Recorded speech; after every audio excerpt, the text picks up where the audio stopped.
Agora, a Bíblia em um ano. Uma grande jornada pela história da salvação.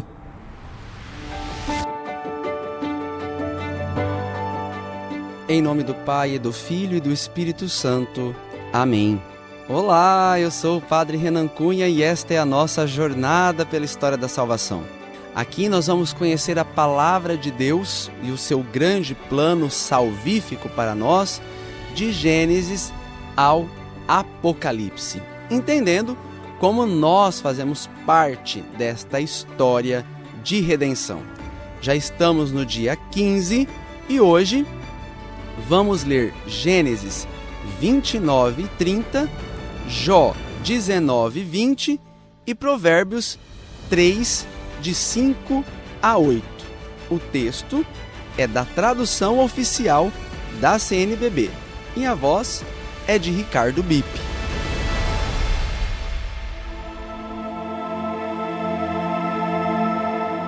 Jacó encontra Raquel. Gênesis 29.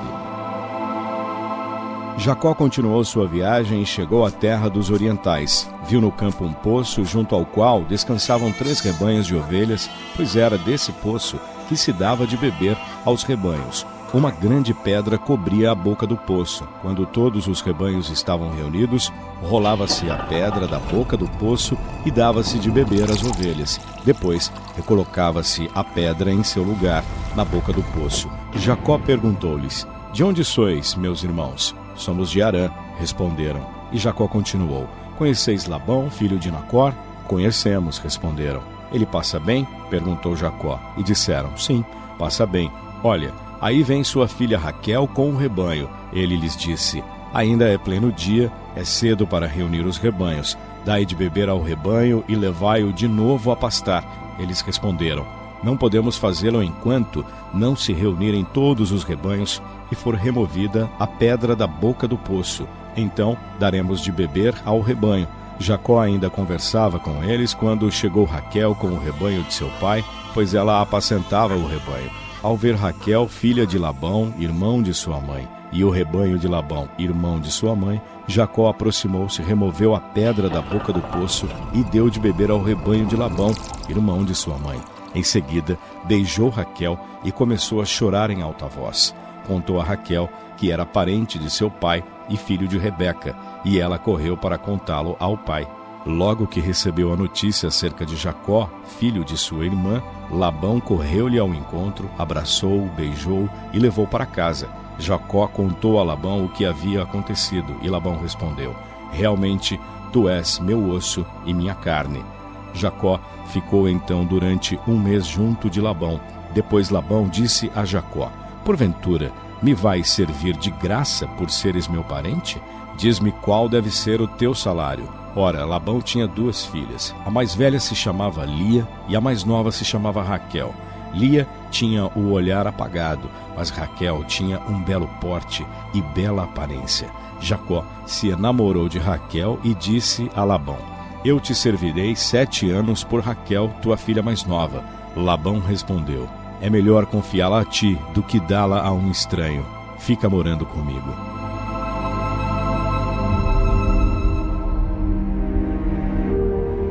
Casamento com Lia e Raquel.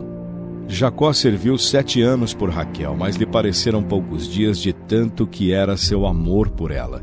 Depois, Jacó disse a Labão: "Dá-me minha mulher, pois completou-se o prazo para casar-me com ela." Labão reuniu todos os homens do lugar e ofereceu um banquete de casamento. Chegada a noite, tomou sua filha Lia e levou a Jacó, que se uniu a ela. Labão deu a escrava Zelfa, a sua filha Lia, para servi-la. Ao amanhecer, Jacó viu que era Lia e disse a Labão: "Que é isso que me fizeste? Não te servi por Raquel? Por que me enganaste?" E Labão respondeu: "No nosso meio não se costuma dar a filha mais nova em casamento antes da mais velha. Termina a semana nupcial com esta, e depois te será dada também a outra, pelo serviço que me prestarás mais 7 anos. E assim Jacó fez. Completou a semana nupcial e Labão deu-lhe por mulher sua filha Raquel. Labão deu ainda a escrava Bala a sua filha Raquel para servi-la. Jacó se uniu também a Raquel e amou mais a Raquel do que a Lia. e Jacó serviu a Labão por mais 7 anos. Os filhos de Jacó. Quando o Senhor viu que Lia era desprezada, tornou-a fecunda, ao passo que Raquel permanecia estéril. Lia engravidou e deu à luz um filho, a quem chamou Ruben, pois dizia: o Senhor olhou para a minha humilhação, agora meu marido me amará. Engravidou de novo e deu à luz outro filho, dizendo: o Senhor ouviu que eu era desprezada e deu-me mais este, e pôs-lhe o nome de Simeão. Engravidou outra vez e deu à luz um filho e disse: desta vez meu marido se juntará a mim, pois lhe dei 3 filhos, por isso chamou Levi. Engravidou novamente e deu à luz um filho, dizendo: desta vez louvarei o Senhor, por isso chamou Judá. Então parou de dar à luz. Neste capítulo vemos a história de uma consolação. As Sagradas Escrituras descrevem Raquel como muito bela, o que implica que sua irmã não era tão bela assim. Raquel é quem conquista o coração de Jacó. Enquanto Jacó ama Raquel, Lia tem que sofrer a ferida de ser meramente tolerada por ele. Às vezes, as pessoas em nossas vidas meramente nos toleram, quando queremos que elas nos amem.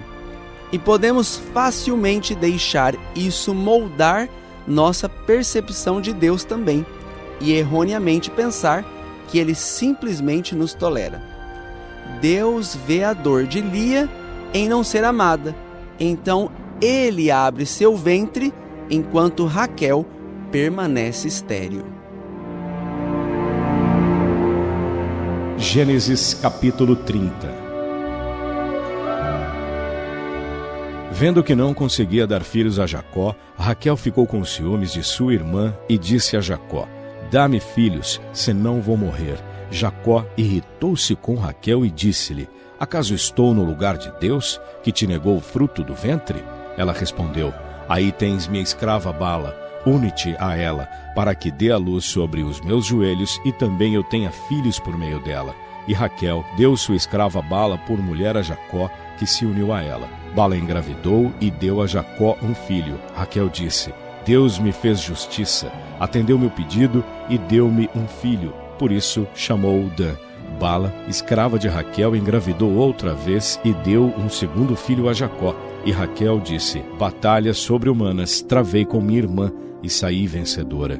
Por isso chamou Neftali. Lia, então percebendo que tinha parado de dar à luz, tomou sua escrava Zelfa e a deu por mulher a Jacó. Zelfa, escrava de Lia, deu a Jacó um filho, e Lia disse: que sorte! E o chamou Gade. Zelfa, escrava de Lia, deu um segundo filho a Jacó, e Lia disse: para felicidade minha, pois as mulheres me felicitarão, e chamou Azer. Certo dia, na época da colheita do trigo, Ruben saiu e achou no campo umas mandrágoras. Ele as trouxe para Lia, sua mãe. Raquel disse a Lia: dá-me por favor algumas mandrágoras de teu filho. Lia respondeu: parece-te pouco tirar meu marido? Queres também tomar as mandrágoras que meu filho trouxe? Pois bem, disse Raquel, que Jacó durma esta noite contigo em troca das mandrágoras de teu filho. Quando pela tarde Jacó voltou do campo, Lia saiu-lhe ao encontro e disse: dorme comigo, pois comprei este direito em troca das mandrágoras de meu filho. E Jacó dormiu aquela noite com ela. Deus atendeu Lia, que engravidou, e deu a Jacó o quinto filho. Lia disse: Deus me recompensou por ter dado minha escrava a meu marido, e deu ao filho o nome de Issacar. Lia engravidou de novo e deu a Jacó o sexto filho e disse: Deus me fez um belo presente. Agora meu marido me honrará, pois dei-lhe 6 filhos, e chamou Zabulon. Depois deu à luz uma filha, que ela chamou Dina. Então Deus lembrou-se de Raquel. Ele a ouviu e tornou-a fecunda. Ela engravidou e deu à luz um filho, e disse: Deus retirou a minha desonra. Ela lhe deu o nome de José, dizendo: que o Senhor me acrescente mais um filho. Deus dá prosperidade a Jacó. Depois que Raquel deu à luz a José, Jacó disse a Labão: deixa-me ir para meu lugar, para minha terra. Dá-me as minhas mulheres, pelas quais te servi, e também os meus filhos, pois vou partir. Bem sabes quanto serviço te prestei. Labão respondeu: que eu encontre graça a teus olhos. Tive um pressentimento de que o Senhor me abençoou por causa de ti. E acrescentou: determina teu salário e eu te pagarei. Jacó respondeu: sabes muito bem como te servi e como teu gado ficou numeroso sob meus cuidados. Era pouco o que possuías antes de minha chegada, e aumentou consideravelmente, e o Senhor te abençoou, porque eu andava aí. Mas quando farei alguma coisa para minha própria casa? Quanto devo te dar? Perguntou Labão. Não tens de me dar nada, respondeu Jacó. Voltarei a apacentar e guardar teu rebanho, se aceitares isso. Hoje vou passar por todos os teus rebanhos. Separa todo animal escuro entre os cordeiros e todo animal malhado ou listrado entre as cabras. Esses serão meu salário. A minha honestidade ficará comprovada quando futuramente chegar o dia de verificares meu salário. Se alguém encontrar comigo alguma cabra que não seja malhada ou listrada, ou algum cordeiro que não seja escuro, seja-me contado por roubo. E Labão respondeu: pois bem, seja como dizes. Naquele mesmo dia, Labão separou todos os bodes com malhas ou listrados, todas as cabras malhadas ou salpicadas com manchas brancas e os cordeiros de cor escura. Mandou seus filhos cuidarem deles e marcou uma distância de 3 dias entre ele e Jacó, o qual continuou a apacentar o restante do rebanho de Labão. Jacó colheu então varas verdes de álamo, de amendoeira e de plátano, e descascou-as em tiras, deixando aparecer listras brancas nas varas. Estas varas, assim descascadas, colocou-as nos canais e bebedouros em frente dos animais do rebanho, quando iam beber, e ao beber entravam em cio. As fêmeas, que entravam em cio diante das varas, davam crias listradas, salpicadas ou malhadas. Jacó separava os cardeiros e os colocava em frente do que havia de listrado e de escuro no rebanho de Labão. Assim, constituiu rebanhos separados, que não deixava misturar-se com as ovelhas de Labão. E sempre que as fêmeas vigorosas entravam em cio, Jacó punha as varas à vista dos bebedouros para que entrassem em cio diante das varas. Em frente das fracas, porém, não as punha, e assim as crias fracas eram de Labão e as fortes de Jacó. Deste modo, Jacó tornou-se sempre mais rico, dono de numerosos rebanhos, de escravas e de escravos, de camelos e de jumentos. Muitas vezes caímos na armadilha de tentar nos tornar mais amáveis. Por fim, Lia desiste da esperança de que Jacó a ame e escolhe louvar ao Senhor. Vendo a história de Jacó, afinal, percebemos que Deus continua a trabalhar por meio da fragilidade em nossas vidas. Podemos nos ver na fragilidade dessas figuras bíblicas importantes e podemos compartilhar da glória que Deus nos promete. Nisto, vamos honrá-lo, e Ele ainda pode usar nossa fragilidade. É o que se expressa também com a história de Jó.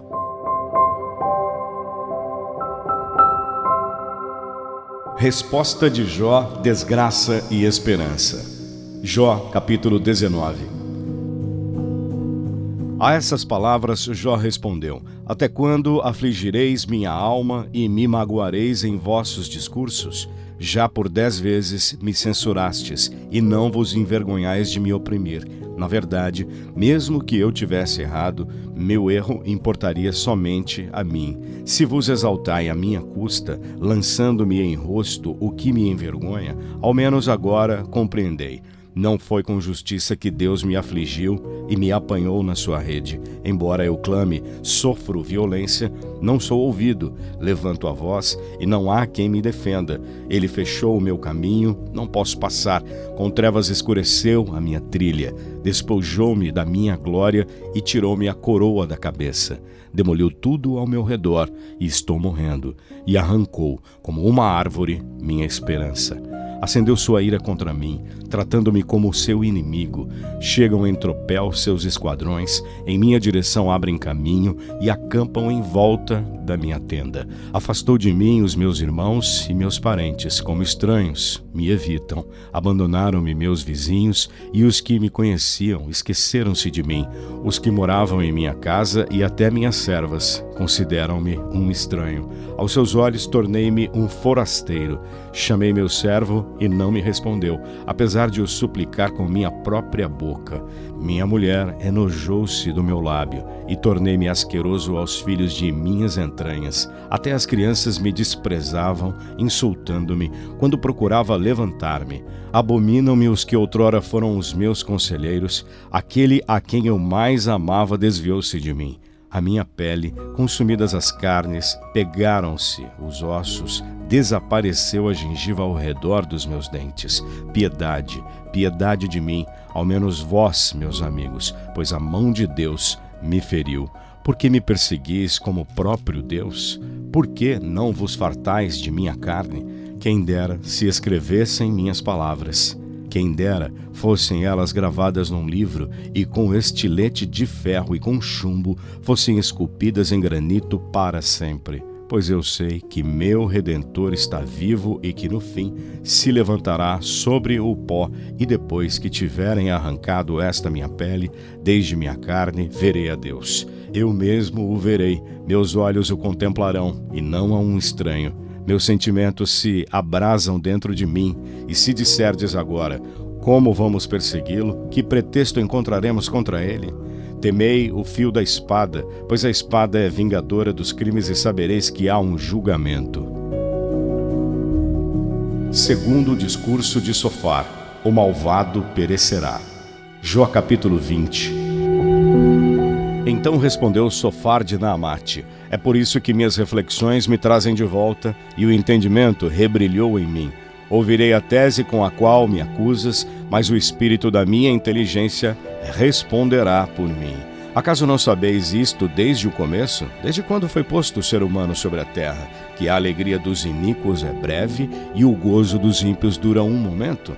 Ainda que tenha subido até o céu a sua soberba e a sua cabeça tenha tocado as nuvens, no fim ele perecerá como o esterco, e os que o tinham visto dirão: onde está? Como um sonho que voa, não será achado e passará como visão noturna. O olho que o tinha visto não o verá mais, e o lugar em que estava não mais o contemplará. Seus filhos se esforçarão por agradar aos pobres e suas mãos devolverão seus bens. Seus ossos, que se enchiam de vigor juvenil, com ele dormirão no pó. Como o mal é doce na sua boca, ele o esconde sob a língua, ele o guarda e não o abandona, mas o oculta na garganta. Seu pão, nas suas entranhas, se transforma em fel de víboras dentro dele. Ele vomitará as riquezas que devorou, pois de seu ventre Deus as extrairá. Veneno de serpentes ele sorvia, a língua da víbora o matará. Que ele não veja os rios de azeite, nem as torrentes de mel e de manteiga. Devolverá os seus lucros sem os engolir, e não se alegrará com as riquezas de seus negócios, porque, explorando, despojou os pobres e saqueou a casa que não tinha edificado. Assim mesmo, não se fartou o seu ventre e não pôde escapar com seus tesouros. Não sobraram restos da sua comida, e por isso não permanecerá dos seus bens. Quando estiver farto, ele se verá angustiado. Toda sorte de dores virá sobre ele, embora encha seu ventre. Deus mandará sobre ele a ira do seu furor, e sobre ele fará chover um arsenal. Ele escapará das armas de ferro, mas cairá sob o arco de bronze. A flecha traspassará seu corpo e o relâmpago seu fígado. Coisas horríveis lhe sobrevirão. Todas as trevas estão escondidas. Onde ele se esconde, vai devorá-lo um fogo que ninguém acendeu. Será afligido quem restar na sua tenda. Os céus revelarão a sua iniquidade e a terra se levantará contra ele. As riquezas da sua casa serão tiradas, arrancadas no dia do furor de Deus. Esta é, da parte de Deus, a sorte do ímpio, a herança dos seus atos da parte do Senhor. Jó se mantém firme no compromisso com Deus. Devido aos infortúnios que sofre, seus amigos o questionam sobre sua honestidade e retidão. No entanto, Jó assegura-lhes que ele tem servido fielmente a Deus, mesmo que pareça que o Senhor não se importa mais com Jó. A leitura de Provérbios nos inspira a manter essa resolução em servir a Deus, sem medo. Sabedoria e temor de Deus. Provérbios 3, de 5 a 8. Confia no Senhor de todo o teu coração e não te apoies na tua própria prudência. Pensa nele em todos os teus caminhos, e ele conduzirá os teus passos. Não sejas sábio a teus próprios olhos. Teme o Senhor e afasta-te do mal. Isso trará saúde para o teu corpo e vigor para teus ossos.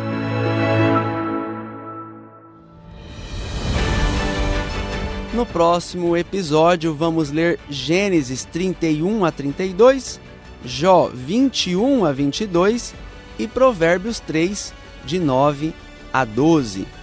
Deus abençoe a todos e até lá. Tchau! Você ouviu na Bom Jesus FM, a Bíblia em um ano. Uma produção adaptada do podcast Bible in a Year, do padre Mike Schmitz.